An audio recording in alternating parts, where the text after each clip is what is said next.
La oss finne så vi kan gå i land.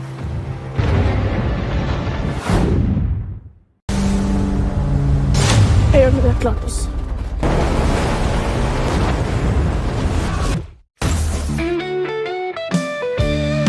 La Palma, sebuah series yang dirilis pada bulan Desember tahun 2024 mengisahkan kelompok manusia yang berusaha menyelamatkan diri dari sebuah bencana alam yang sangat dahsyat. Dengan adegan yang sangat menegangkan, dapatkah mereka menyelamatkan diri? Langsung saja ke alur ceritanya.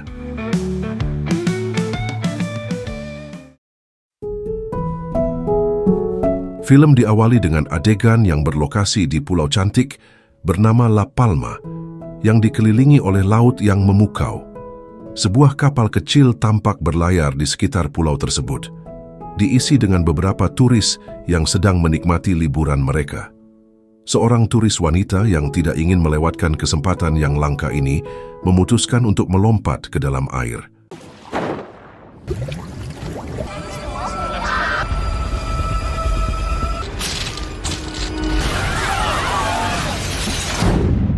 Setelah seminggu berlalu, adegan kini bergeser ke sebuah keluarga yang tengah berlibur di Pulau La Palma. Keluarga tersebut terdiri dari seorang ayah bernama Fredrik, seorang ibu bernama Jennifer, dan kedua anak mereka, Sarah dan Tobias. Pada hari pertama liburan mereka, keluarga tersebut bertemu dengan saudaranya di hotel tempat mereka menginap. Setelah pertemuan itu, mereka menuju ke kamar hotel untuk beristirahat sejenak sebelum melanjutkan kegiatan liburan mereka. Di kantor BMKG dekat Pulau La Palma, seorang pria tua bernama Alvaro sedang membaca koran yang berisi berita kecelakaan kapal di mana 2 jenazah turis ditemukan tanpa penyebab yang jelas. Kini jenazah tersebut sedang menjalani otopsi di rumah sakit. Di kantor yang sama, seorang wanita bernama Mari menemukan hal yang aneh. Dia melihat alat ukur BMKG di gua bawah gunung tidak berfungsi. Mari dan temannya memutuskan untuk mengeceknya secara langsung menuju gua. Saat di dalam gua, mereka melihat keanehan, yaitu air menetes deras dan beberapa kelelawar yang belum lama mati. Mereka pun menemukan alat rusak yang diduga akibat reruntuhan. Kemudian teman Mari pun melihat ke atas dengan adanya retakan di gua tersebut.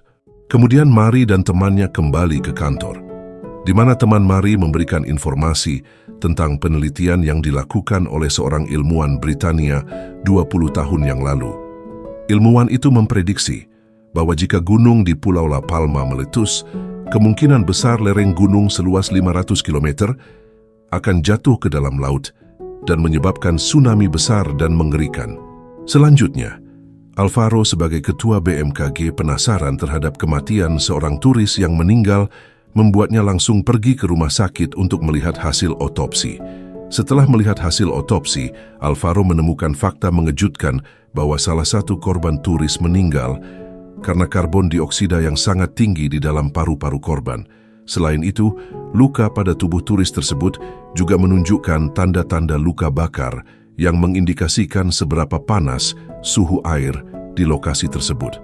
Adegan berikutnya kembali menunjukkan keluarga Fredrik, di mana Sarah pergi jalan-jalan, sementara adiknya ditinggalkan sendirian di kolam renang. Tiba-tiba, Fredrik panik karena Tobias tidak terlihat di dalam kolam. Ia segera mulai mencari Tobias di sekitar dan bertemu dengan Sarah dan temannya yang juga ikut mencari. Akhirnya mereka menemukan Tobias di atas karang di tepi pantai, di mana Tobias sedang melihat sesuatu. Hvor skal de?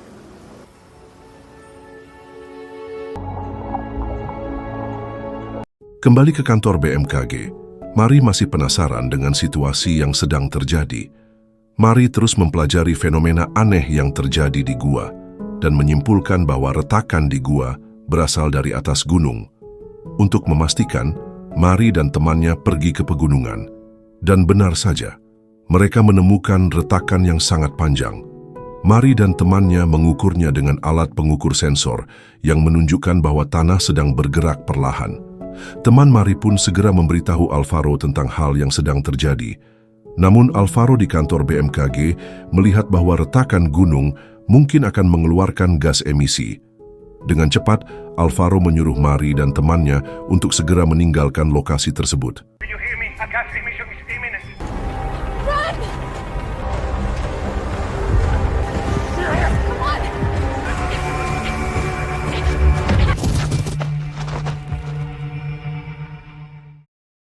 Selanjutnya, setelah bangun, Mari sadar bahwa dia berada di rumah sakit dan kondisinya dalam keadaan baik, sedangkan teman prianya dalam keadaan koma. Mari menyadari bahwa ada bencana yang akan segera terjadi dan segera menelepon adiknya yang bernama Eric untuk meninggalkan Pulau La Palma. Namun adiknya yang sangat menyukai pulau tersebut tidak mendengarkan nasihat Mari.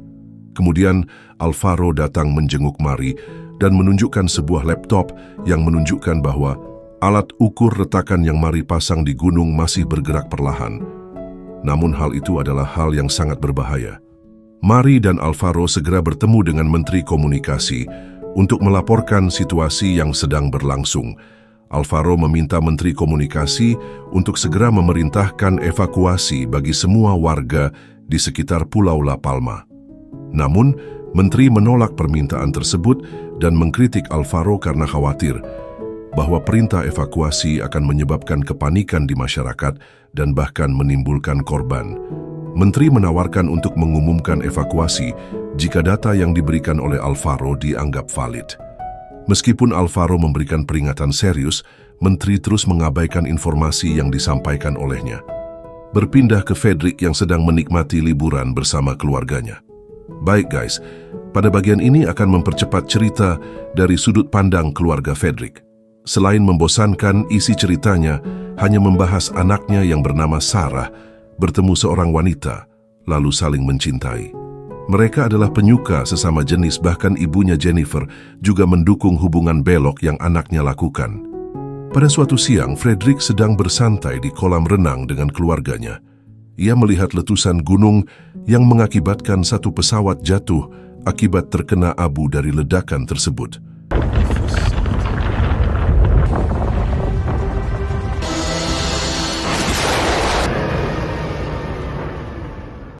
Menteri Komunikasi baru kemudian menindaklanjuti peringatan dari Alvaro mengenai evakuasi warga.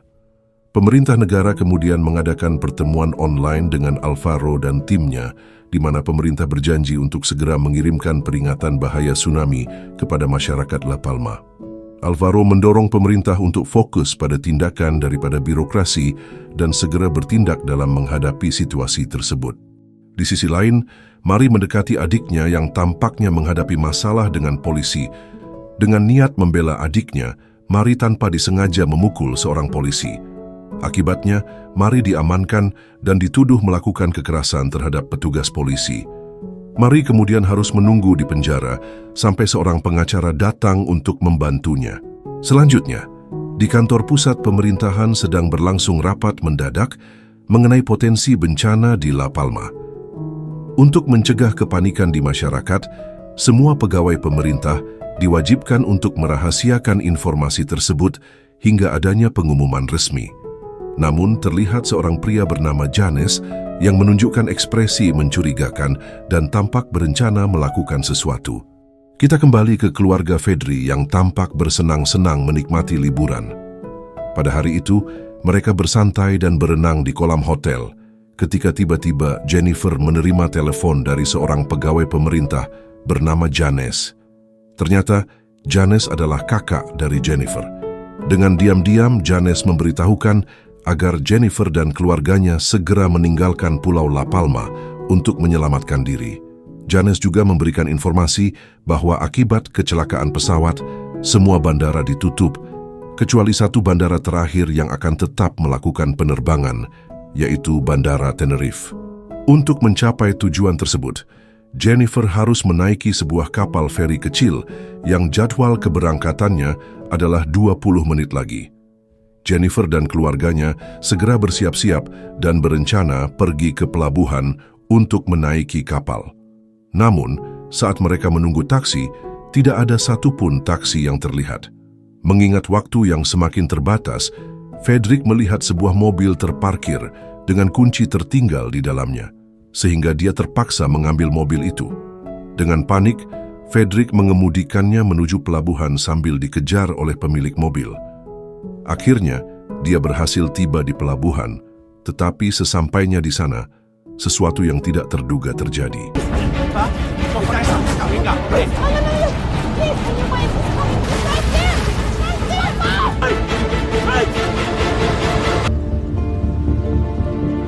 Fredrik ditinggalkan oleh keluarganya dan berusaha menyewa kapal untuk pergi ke Tenerife. Tetapi penjaga menolak permintaannya karena jarak yang terlalu jauh dan adanya prosedur yang harus diikuti. Akhirnya, Fredrik dibantu oleh seseorang dari penginapan tempatnya menginap sebelumnya. Ia berhasil mendapatkan tempat di sebuah kapal kecil. Namun, saat akan berangkat, terlihat seorang ibu yang membawa bayi memohon untuk diizinkan naik ke perahu tersebut. Fredrik melakukan tindakan yang sangat menyentuh. Oh my God! Fredrik! Jag finner nog han. Kemudian Fredrik tampak menyerah dan duduk di sebuah tempat di tengah kepanikan semua masyarakat dan menelepon istrinya untuk mengucapkan perpisahan. Hej! Hvor er du?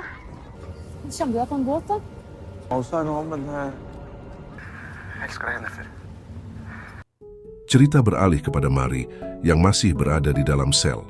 Saat adiknya berhasil mencuri kunci sel untuk menyelamatkan Mari, saat mereka akan keluar, seseorang yang berada di sel meminta untuk dibebaskan. Selanjutnya, terjadi situasi di luar yang sangat kacau. Terlihat Fredrik juga berada di depan kantor polisi. Ketika mendengar bahwa Mari ingin pergi ke dermaga untuk menyelamatkan diri, Fredrik memberitahunya bahwa semua perahu telah berangkat ke Tenerife dan mereka sudah terlambat. Namun adik Mari memiliki kabar baik bahwa ia memiliki perahu yang biasa digunakan saat menyelam. Dengan mendapat harapan baru, Fredrik kembali bersemangat dan bergabung dengan Mari dan adiknya menuju kapal tersebut. Di waktu yang bersamaan, di kantor pemerintah, Jens yang masih berupaya menyelamatkan penduduk La Palma mengusulkan kepada pemimpin menteri untuk menghadirkan pakar tsunami. Namun, pimpinan menunjukkan ketidaksetujuannya terhadap gagasan tersebut karena khawatir jika perhitungan ahli gelombang ternyata salah dan mengakibatkan korban jiwa di La Palma. Jika pemerintah merekomendasikan lokasi aman dan ternyata ada masalah, mereka khawatir akan disalahkan. Namun dari sudut pandang Janes, setidaknya ada usaha untuk membantu orang-orang daripada hanya menyerah. Janes memanggil seorang ahli gelombang dan memintanya untuk melakukan perhitungan cepat. Ahli tersebut mulai menganalisis peta dan lokasi gunung di La Palma dengan perhitungan geografisnya. Dia menjelaskan bahwa tsunami tidak akan datang hanya dari satu arah, melainkan dapat berasal dari dua arah yang berpotensi bertabrakan, sehingga kemungkinan besar hal ini dapat meredakan dampak tsunami dan menciptakan zona aman. Ada beberapa bukit di sekitar yang mungkin aman, meskipun bukit-bukit tersebut akan terdampak oleh polusi gas berbahaya akibat letusan gunung yang bisa terbawa angin. Namun, ahli itu juga mengungkapkan bahwa ada peluang untuk selamat jika orang-orang dapat berhasil mencapai Bukit Kanaria yang dekat dengan Pulau La Palma. Setelah menerima informasi ini, Janes kembali kepada pimpinan dan menyarankan untuk menginformasikan hasil analisis ahli gelombang kepada publik agar orang-orang yang tidak mendapatkan penerbangan bisa menuju lokasi tersebut. Namun, pimpinan enggan mengambil risiko dan lebih mengutamakan reputasi pemerintah. Sungguh menjengkelkan sikap Bu Menteri ini. Kini kembali ke Fredrik, beserta Mari dan adiknya yang sudah berada di pantai untuk menaiki perahu bot. Namun, tiba-tiba, Get out now!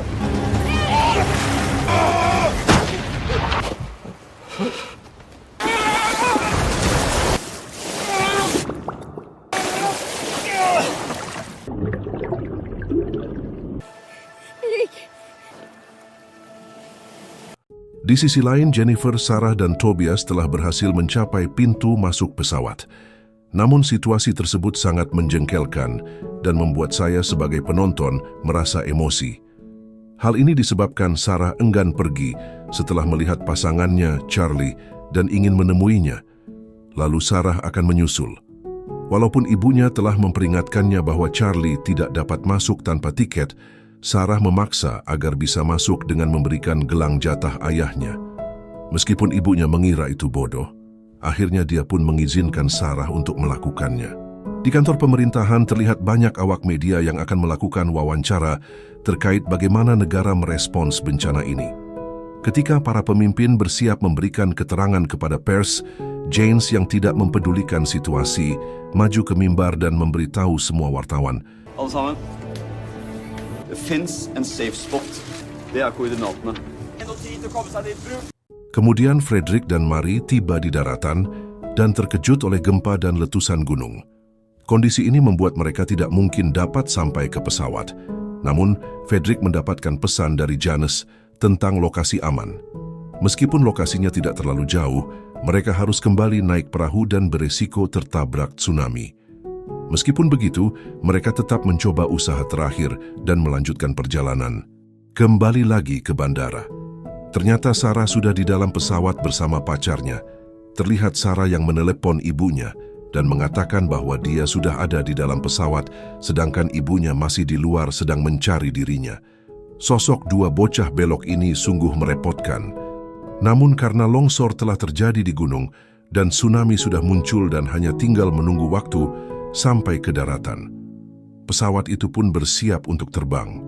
Di sisi lain, Jennifer juga menerima pesan dari Janes, yaitu sebuah lokasi, dan memintanya untuk pergi ke lokasi tersebut.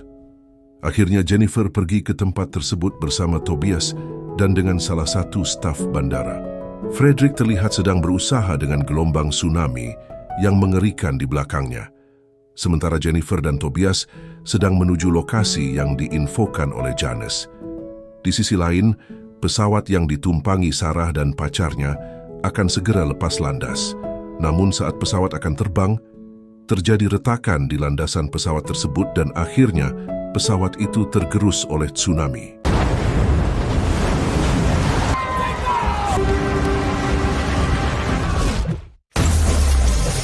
Fredrik dan Mari pun sampai di sebuah pulau dan selamat bersama orang-orang lain di sana. Lalu Fredrik juga menemui Jennifer dan Tobias yang kebetulan selamat juga. Lalu bagaimana keadaan Sarah dan pacarnya dalam pesawat yang tergerus tsunami? Ternyata Sarah dan pacarnya malah selamat dari ketidakmungkinan itu. Saya sebagai penonton sangat kecewa karena di luar nalar. Sarah pun ke titik lokasi aman untuk menemui keluarganya dengan ending yang sangat amat tidak jelas. Dan film pun berakhir. Karena ini adalah channel baru saya akan sangat menghargai apabila kalian bersedia memberikan kritik dan saran. Bagi kalian yang masih kesal karena Sarah masih hidup, silahkan keluarkan unek-unek di kolom komentar. Bagi yang menikmati konten ini, jangan ragu untuk like, share, dan subscribe.